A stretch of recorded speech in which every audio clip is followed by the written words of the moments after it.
And this is a very special young lady, Christina Wilson. She actually was here. Yes. She was actually here. Everybody's recording, by the way. That's why you don't hear everybody clapping, because they're recording. They're not recording me, they're recording her, but that's okay. She actually, it's interesting, our story, how we, years ago, I saw her competing. And, something told me, like most people that know me, I felt like sharing my story. So I shared my story and reached out to her.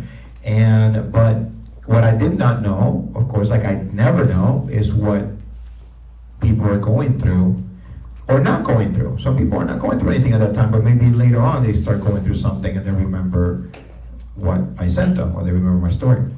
So she, we don't really talk. It's not anything like years go by, there's no real talk or anything like that, but long story short, we reconnect somehow. And through COVID and through all these things, we ended up reconnecting through social media. And I see one day that she was baptized. And I sent her a note, congratulations, and of course I still don't know anything that's going through her in her life. And what was interesting is I didn't even know enough about not only what she was going through personally but also physically, and also through her own personal struggles. I had no idea. But I love the fact that she posted that video. She was so happy about sharing it with the world that I got baptized, I have a relationship with God, and I feel like now I'm ready to go after purpose or dreams or all that stuff. So of course, what happens is I start listening, right? You talk dreams, purpose, I'm like, yes, I'm here, how can I help? Reach out to her, and then I find out that she was competing at a show that I host. And I didn't know that she was competing at that show particularly, but then I found out that she was later on. And I have what's called an inspiration award. We give away a transformation award. We give away a lot of awards that have meaning. Like, they're not part of the organization per se. It's just part of the production company, which is QCBB Promotions. And the promoter, Andres wanted to do more about making the experience better. And what ended up happening was that I get all these bios, and she's like, that's what she texted me, like, I'm gonna tell you my whole story. And I get, you guys remember the episode of Friends where, Ross, you guys know Friends, right? You guys remember Friends, right? Ross and Rachel, right? And they're at the beach house, and Rachel writes him a letter when he breaks up with his girlfriend on the beach house. And the letter is like 38 pages long. He asked for a bio, so like gave him a bio. It was 18 pages back and forth, right? And thank you. Yeah, we have audience participation, I love it, yes. So what ended up happening was that she did give me a bio, and it was probably 18 pages backwards and forwards. But what was interesting about it is I was reading it, I read it the day before the show. And I start praying about who inspires me, who gives me the goosies, who gives me the like this really like, wow, like, So I read, there's about 5 and then down to top 3. And I read her 18 pages backwards and forwards again and again. And what it did for me, I got emotional through the whole thing because I'm watching somebody, and it reminded me of my 7 sessions with cancer. Every time I went in, I went right back down. So what she did was she took me back, right? So what ended up happening was every time I went to a session, I went home, I had 0 white blood count. It means I could die any moment. Went back, got my white blood count back up, and then went back down. And went back up and went back down. So what I'm reading is literally, I am at the freaking whatever roller coaster at Disney World. And it's like every time she finally gets it, and she finally gets to a point where I might need Kleenex, I'm sorry. Can I get Kleenex? Sorry, I might be the one I'm needing honored. it. My story is doing that. So, but what happened was, that's okay, we start over again. Everybody's filming this, like she's famous here, by the way. The other way. We can edit this out later. No, this is No, real. I'm kidding. I'm kidding. So what ends up happening is that it took me back to me, and I'm watching this woman fight to get better in every aspect of the world, and every time she got something good, and every time she started celebrating, whoop, back in the floor, back up, back down, back up. Like she was struggling with things and she was overcomer. So she became an overcomer over and over and over, and then back down, back up. And I'm thinking, okay, that's it. I can't handle this anymore. This is it. Like, it was it. So that night, I ended up deciding that afternoon this was it. I edited I took all the 18 pages, whatever it was, I'm not kidding, I don't know how many pages it was long, and I tried to put it into what became a 6-minute video. Yeah. So I was on stage, 6 minutes is a long time to talk in a bio, sharing her story with the room. I'm crying backstage. She was crying because as soon as I said her name, La Titan, or something. Hold strong, when you said hold strong. Hold strong. Hold strong is her hashtag. So when you post anything about Christina Wilson, just put hashtag hold strong so she knows that you're posting about her. It's really cool. Thank you. So, and she has t-shirts and all that stuff. So we go in, I go into the speech, and like today, I got emotional even going on stage and doing it. And I go on stage and I give her the award. But something inside of me said, here. And if you know me as a host, Gary, right? We don't ever give the mic to somebody because we don't know what's gonna happen. As soon as you get the mic, you have no control.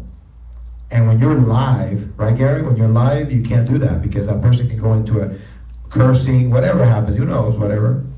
Or they can long-wind the story with no message, right? They just talk and scribble. So I ended up saying, here. And I gave her the mic, and I said, this is your moment. And I don't remember the last time I've ever done that. Because something inside of me said, this is it. She's gonna. As soon as I did that, I stepped backwards to give her the stage. She stepped forward. And she delivered a speech that basically brought the room up, crying, tears, yelling, screaming, whatever. I mean, she had enough. She had fans there, but she made new fans that night. Because the thing about Christina is that she is a bodybuilder, right? We get that, right? She looks like this 365 days a year, okay? Not because of vanity, because her health condition, she's gotta stay healthy. And I didn't even know that about her until I read the full bio. And I didn't know her past, and I didn't know any of that stuff. So she made new fans that day.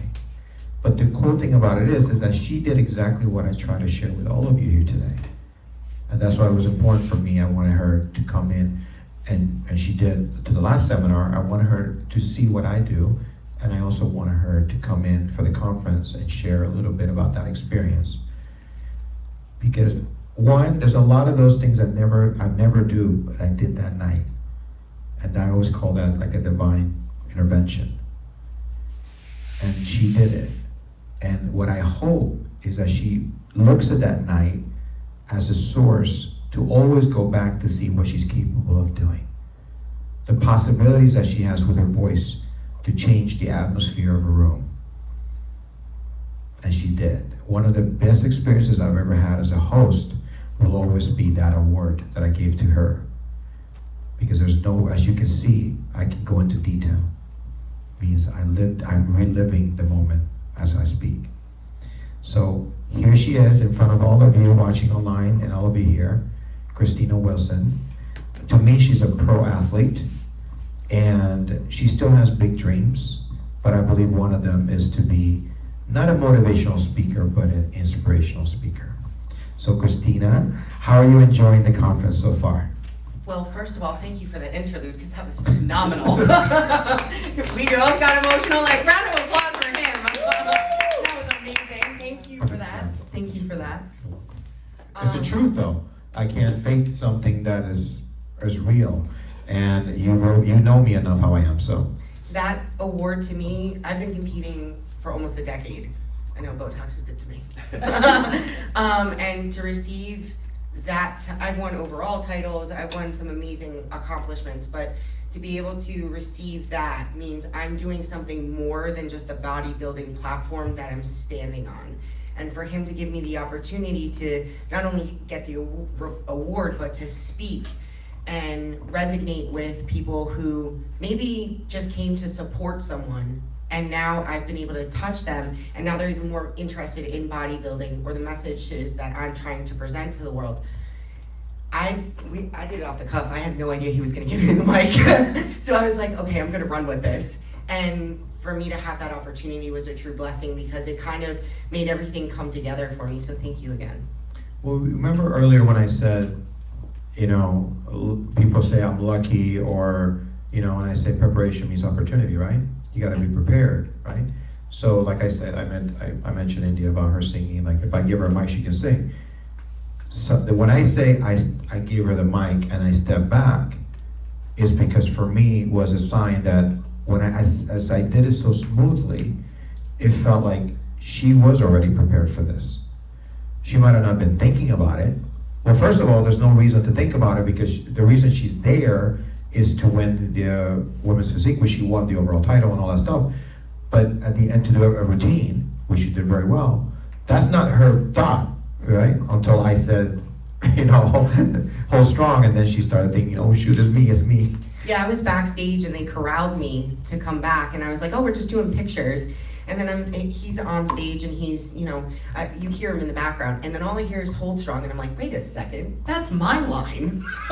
And then I'm kind of like listening, and I heard him delivering some of the speech that I had written him and sharing with the world some of my most intimate moments that I was ready to give back out to everyone. Not everyone knows my story, they know bits and pieces, but to be that transparent with a crowd of people, I was honored for him to not only pick me, because there was other people up for the award that were equally as inspirational, had other health conditions or had gone through hell and back, and to be able to receive such an award like that really meant that, he recognized my story and it was resonating with him as well. So like I said, thank you so much. Because to me, that title means the most prestige. It's literally, my Cheerio cabinet. It's literally sitting right in the middle of my Cheerio cabinet because I'm so proud of it. No, I saw a picture on Instagram where she posted all her awards for the last 10 years. And she got the sash, and she got the crown, and she did all that. But the award was right there, and I did see it. It was like, it popped up, of course, and I texted her. I took a picture, a screenshot. I said, look, that's awesome. But one thing, Christina, is this is another moment. You've been part of this conference now. You've heard, half of the conference already done, right? What do you think the message of what I'm doing or what I'm presenting resonates with you? Well, I think one of the biggest things from one of the videos that I saw, don't be fearful. And for a while, I created my own fear by being given this medical condition that I was given. They're like, you're not gonna do X, Y, and Z, you'll never have kids, you'll never do this, you'll never do that. And my parents, to share an intimate story with you, my mom is not in my life because she couldn't handle the burden of a sick child. So I literally lived with that for years. And I lived with that fear of being able to attach to anyone or, go to accomplish anything, because, you're given this and then you're told you're never gonna accomplish anything with it, or people are gonna basically leave you because of it.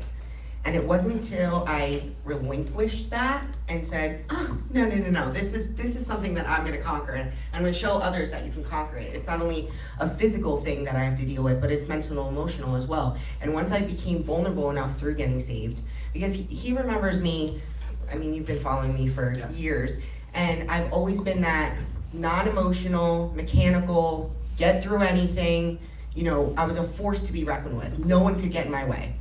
And I always accomplished what I wanted to, but there was never an emotional connection, and I was nasty. I wouldn't say nasty, but I was very, angry about it, I want to say. Yeah, my demeanor was different. Yeah, when she spoke with anger. I was like, just do it. But the other part of it is what she just said. She's a force to be reckoned with, and she's like a bulldozer. She got through. What happens when you do that? You don't let people get close. Nope. I never did. right? So that means that you're basically on your own. And once I allowed Christ in my life, when I got saved in 2020, I was allowed to emotionally connect with things. So before, when I was like, had the aspirations of getting my pro card, it's like, yeah, I'm gonna get my pro card, yeah, another accomplishment, gonna go for it, right? Once I started allowing the emotional connection to that dream, I was able to get more respect from people. People were able to recognize my hard work, and I was inspiring more because I was in touch with myself and my dreams. So when I would talk about getting my pro card, I would literally like tears come down my eyes because I was emotionally connected. I was always inspiring people, but it was with a different attitude attached to it. When I didn't get my pro card 2 months ago, it was devastating to me. I was like, I'm retiring, I'm done with competing, I'm never gonna touch it again. And he actually outreached to me, and he knew I was in a bad place because I was so negative. I'm not a negative person. And I ended up getting really sick. I ended up in the hospital, and I was off of social media completely. When I was flat on my butt, I was forced to come to terms with my thoughts. And like you, when you're set alone and given this, when something's taken away from you, you want it even more, right? So I sat in the hospital bed, and they're telling me you can't do X, Y, and Z again. The same things that I've been told my entire life. And when I opened up Instagram again and read the hundreds, I kid you not, the hundreds of messages from people that I've had the ability to inspire, whether it was through bodybuilding, through medical conditions, through PTSD issues, eating disorders, what have you, that really meant that my aspirations for a pro, which I wanted to be the platform for my inspirational speaking, I didn't need. I just needed to keep engaging with people the way that I was and sharing my dreams and my vulnerabilities, and people were able to relate to that no matter what platform I was on. I didn't need a title attached to it. I just needed to be the Titan. That's it. I didn't need a pro title. You have a title. It's La Titan. La Titan. And I'm grateful for it because, you know, winning the Inspirational Award and having people recognize me for the human being that I am and the struggles that I've gone through, you know, it's not, I don't want a pity party attached to it. He doesn't want a pity party attached to it when he's addressing his cancer. He wants to show you guys, hey, you're given these things to deal with. You can either get bitter or get better. And when I found out my why, my salvation, right? I have my why. No now can infiltrate that. You know, you're gonna be given highs and lows your entire life. But if your why is stronger than your now, you're always going to be able to look at it in a certain fashion to pull you through and have a learning lesson attached to it. And when I was in the hospital, I learned that I'm able to impact people without that pro title. And, you know, and I also knew how to give her space, as I knew she needed that space. Me calling her or texting her 24/7 at this time, what I did not know is how sick she was. She could have died. Yeah. I had a minor heart attack. So that part I did not know until later, but something told me give her space. And I did, which I'm not good at. You guys know that. Well, the people that know me know I'm not good at that. So, because all I want to do is help. I want to do, okay, how can I help? How can I help? How can I be a blessing? And all of a sudden, this is what's happening, and something tells me, no. Give her space. So I waited for her to contact me, and when she did, then we talked. And what I told her was, this is not the time to make decisions. This is a time to reflect on what you've already accomplished, what you have done, but I'm also not the person to tell her not to do something. Because when I was 128 pounds and I went to the gym, everybody said to me, don't do this. So why would I tell her the same thing? I know one thing. If you pray and you listen, and then you're obedient, and then you're consistent, then that's it. I don't have to tell you anything else. So I know that her relationship with God is perfect. She knows what she's got. She can reach out, she can listen, and whenever she's ready, if she feels this is what she has to do, she already saw a vision of her becoming a pro card. Becoming a pro card is not the ultimate gift. It's just part of the process of where she's supposed to go. But like she said, more people were taught. People become pros every year. I can't even tell you the names of the last 2 years of people that became pros. But I can promise you that most people in South Florida know La Titan. And then the more she does this, people around the world are gonna know La Titan. And I'm not saying anything against any organization or anything like that. I'm just saying the title, she already owns it. No one can take that away from her. What I want, or what I pray for, is for her to have more opportunities like today to be able to share this with other people, because what I want, you guys don't even know the half of it. This is like 10% of her story. And I am editing her video, but I want to do something really special, and when it's ready, it's ready. Sometimes we have to wait a little bit, sometimes we have to be a little patient, because I want to really do a good job with that presentation. Because I want people to listen to her. I want people to take it in. Thank you. You know, and I want people to just watch her and say, okay, she's beautiful, she's this, she's that, but I want people to know her story. It's not a very pretty story. When I talked about it, I mean, I broke it down I broke down without even saying it today, just little by little reliving that moment. And she has gone through so much, but I want you to focus again, we're talking about this conference, right? What do we start the first session with, right? We talked about the Oprah Winfrey story, right? And defining you and those around you. What did she just say about her mom? She chose not to be there. Right? What did Oprah's mom do? It gave her away. That's almost giving her away. Except she's old enough to understand the why. Right? Oprah didn't know why, right? She was pregnant. She felt bad because but she didn't understand why. She didn't know enough to know at that moment, that many years ago, that she did something wrong. And now that she's suffering from it, right? She didn't have any understanding. She's very clear on that in her message. Tina knows, Christina knew, she understood what this means. What, I'm broken? I'm what, I'm no good? Like I'm what, I'm bad goods? What? I'm bruised up and I'm not good enough? What's up with me? She didn't choose this. A lot of the things that happen to us, we don't choose in life. But like I said, I believe God allows it because He's got a bigger purpose. That's what I want you ladies to get out of this today. Things in your life happened already. They happened for a reason. If you don't believe that, you'll never get to your purpose. Right? What I try to relay to her is really get excited, because I'm just one person creating a platform. She's gonna have hundreds and thousands the more she does what I've done for the last 14 years, right? I never called Steve Harvey. I never called any of these TV stations. Never have I ever called somebody and said, can I come on your show and do your test? No. It was because I was speaking, sharing, everything that I did, I took a moment to share my story. And lo and behold, people wrote articles, people put me in the newspaper, and little by little, Steve Harvey calls and says, I want you to tell the truth to people. What was my truth? God healed me. Something that I couldn't do myself. I tried. That's part of my story. I tried. Nothing I could do by myself.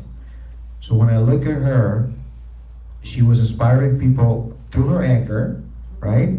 She was, but she was inspiring just a few. What that means is what? It's like fitness. Fitness is, how many people you think work out in the United States? What's the percentage? Give me a percentage of what you ladies think. Well, there's a higher percentage in South Florida, let's admit. Because we're here. That's what I'm saying. We're here, so we think everybody works out. We go to California and we think everybody works out. Beach bodies. Right? 20%. So we're almost at 80% obesity rate in the United States of America. Correct. Childhood obesity and childhood diabetes are at all-time high. Okay, this is my research that I've done because I started doing speaking about health and fitness as I was 18 years old. Okay, in schools, to teachers, to kids. So that was my background before cancer.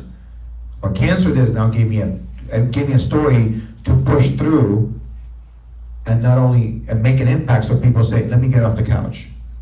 Okay, when you go around the world, go around the United States, and the obesity rate is, if not 80, almost there. It's about a 5% to 10% of the population is active. That's active. You have, just think of this, a radius. Think of a radius of a 5-mile radius, and you have a gym. The gym has about 1,000 members, and there's about 80,000 people that live in that area. What's the percentage of that? Although they all seem to be there on Mondays. Let me tell you. Say what I'm saying? Or Christmas, or New Year's. Yeah, New Year's resolution. So what I'm saying is this: if those are the people, how many people you think are in the competition world? We are All, 1%. like, if it's 3%, 1%.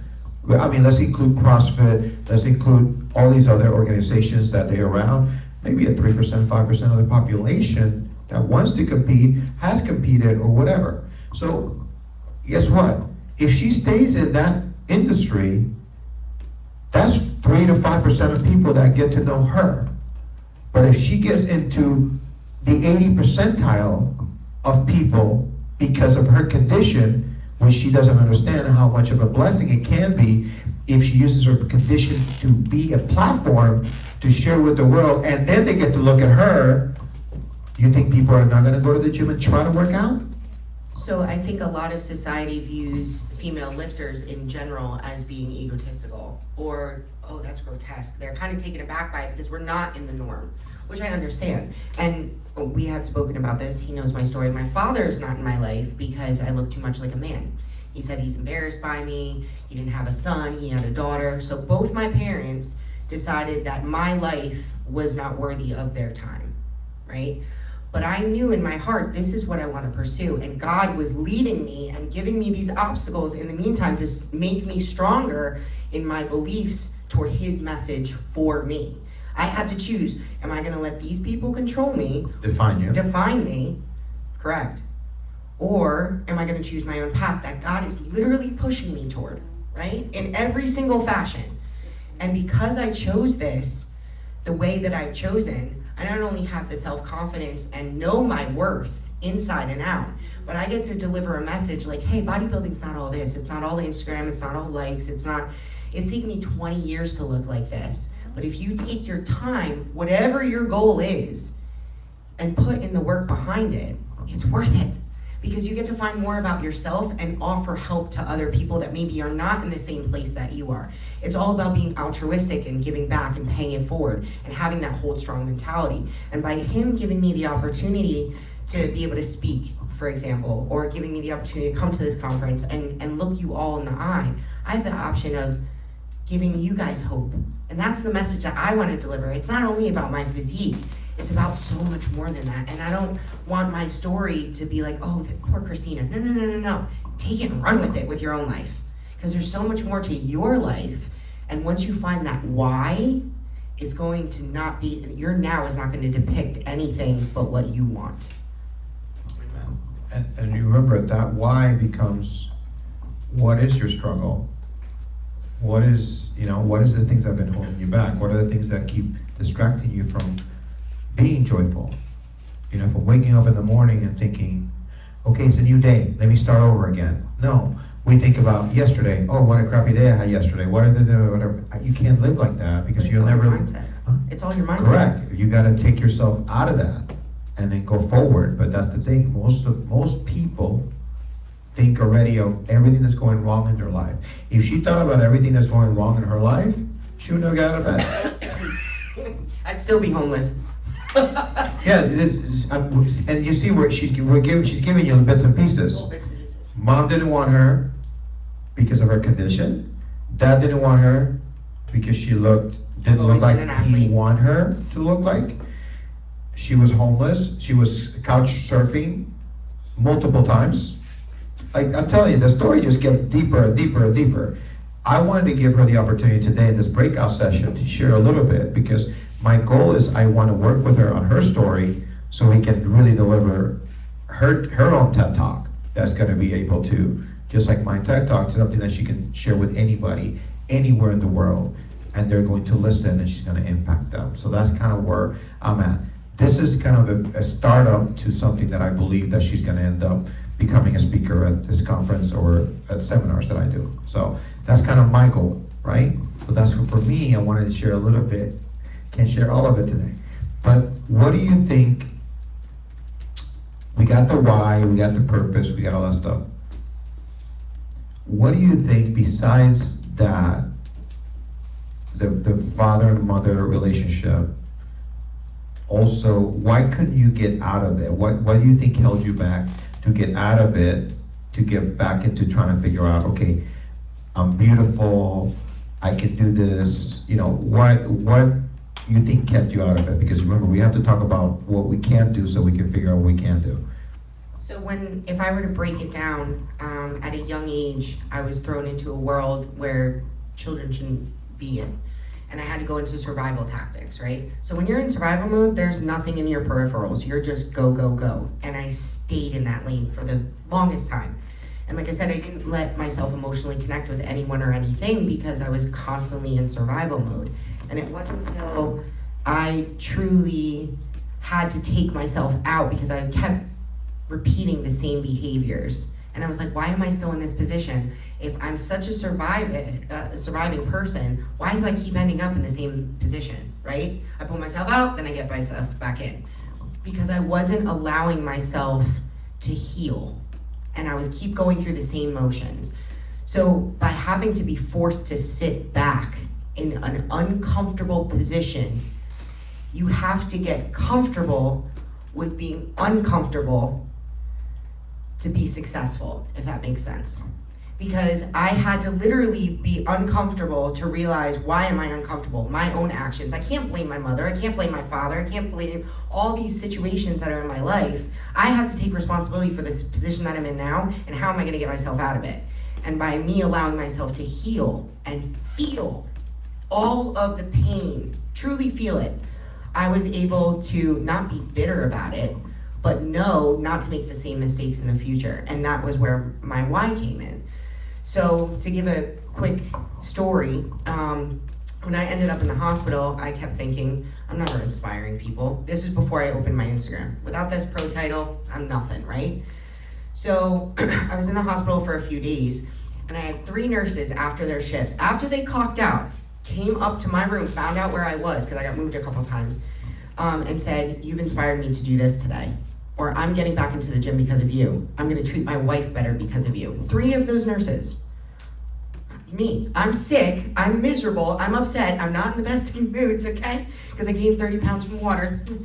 And I literally was inspiring people by just being me. And just being, excuse me, the kind of bubbly person that I am. So by having to realize that and God sending that message and me healing myself, I was like, oh, okay, gotcha, thank you, appreciate you, up above. So I would definitely say that once you're forced to sit back, like I was, even physically since in the hospital, and being able to put in an uncomfortable position, you'll realize your potential and what is actually occurring around you and how you can navigate through it. But you have to be willing and humble yourself to sit back and say, what am I doing wrong? I can't constantly blame relationships. You can't constantly blame a guy that, this one does wrong, this one does wrong. What are you doing wrong, right? If you keep failing in school, it's not the professor's fault. What are you doing wrong? Why aren't you succeeding? You have to be able to humiliate yourself and say, what am I doing wrong? And push past that fear of failure, because in reality you are failing if you're having the same thing happen to you over again, and be human and be relatable and say, okay, now I can move on.